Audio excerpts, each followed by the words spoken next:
வணக்கம். இயற்கை மருத்துவத்துக்கு வர இருக்கிறேன். இப்போ நம்ம பார்க்கக்கூடிய இந்த ரெமடி முழுக்க முழுக்க ஆண்களுக்கு தான்.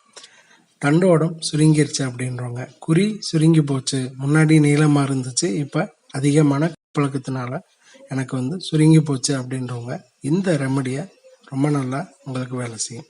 சரி, இது யார் வேணாலும் உபயோகப்படுத்தலாமா அப்படின்னா தாராளமாக யார் வேணாலும் உபயோகப்படுத்தலாம். இதுக்கு தேவையான விஷயம் என்ன அப்படின்னு பார்த்தீங்கன்னாக்கா வசம்பு 5 கிராம் அளவுக்கு போதும், ஜாஸ்தி தேவையில்லை. 5 கிராம் அளவுக்கு வசம்பு போதும். இது உங்களுக்கு காமிக்கிறதுக்காக அதிகமாக எடுத்திருக்கேன். 5 கிராம் அளவுக்கு வசம்பு போதும். இது சுருள் லவங்கம் பட்டை முழுக்க முழுக்க மருத்துவத்துக்காக உபயோகப்படுத்தக்கூடிய ஒரு விஷயம்.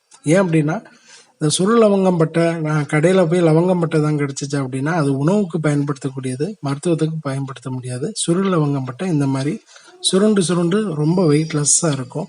இதுதான் மருத்துவத்துக்கு உபயோகப்படுத்தக்கூடிய சுருள் லவங்கம் பட்டை. உள்ளே சாப்பிட்றதுக்கும் வெளியில் தடவுறதுக்கும் இந்த சுருள் லவங்கம் பட்டை வேலை செய்யும்.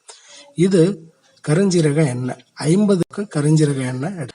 4வதா நீங்கள் பார்க்கக்கூடிய எண்ணெய் இது என்ன அப்படின்னு பார்த்தீங்கன்னாக்கா ஆலிவ் ஆயில், அதாவது முழுக்க ஸ்கின்னுக்கு உபயோகப்படுத்தக்கூடிய ஆலிவ் ஆயில். சமைக்கக்கூடிய ஆலிவ் ஆயில் வேற, ஸ்கின்னுக்கு உபயோகப்படுத்தக்கூடிய ஆலிவ் ஆயில் வேற. இது ஸ்கின்னுக்காக உபயோகப்படுத்தக்கூடிய ஆலிவ் ஆயில்.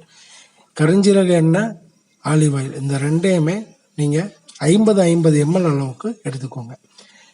இப்போ இந்த 4 விஷயத்தையும் நம்ம எப்படி ரெடி பண்ண போகிறோம் அப்படின்னு பார்க்கலாம். இப்போ இதுக்காக ஏன்னா சமைக்கக்கூடிய சட்டியில் உபயோகப்படுத்தக்கூடிய அளவுக்கு சூடு வந்த பிறகு நம்ம லவங்கம்பட்டையும் வசம்பையும் நல்லா பவுடர் பண்ணிடுங்க. பவுடர் பண்ணி அந்த எண்ணெயில் போட்டு மெதுவான சூட்டில் ஒரு 10 நிமிஷம் கொதிக்க வைங்க. கலர் மாறிடும். அதில் இருக்கக்கூடிய கண்டென்ட் எண்ணெய்க்கு வந்த பிறகு நீங்கள் இதை என்ன செய்யலாம்னா வடிகட்டி தொடர்ந்து உங்களுக்கு எப்போ டைம் கிடைக்குதோ, காலை இரவு மத்தியானம் நைட்டு எப்போ நேரம் கிடைக்குதோ ஒரு 2-3 நிமிஷம் மைல்டான மசாஜ், அதாவது ரொம்ப அழுத்தம் கொடுக்கறது, அமுக்கிறது, பிசுக்கிறது இல்லாமல் லேசாக மேலோட்டமாக மசாஜ் பண்ணிவிட்டு ஒரு 10 நிமிஷம் துணி படாமல் வச்சுக்கோங்க.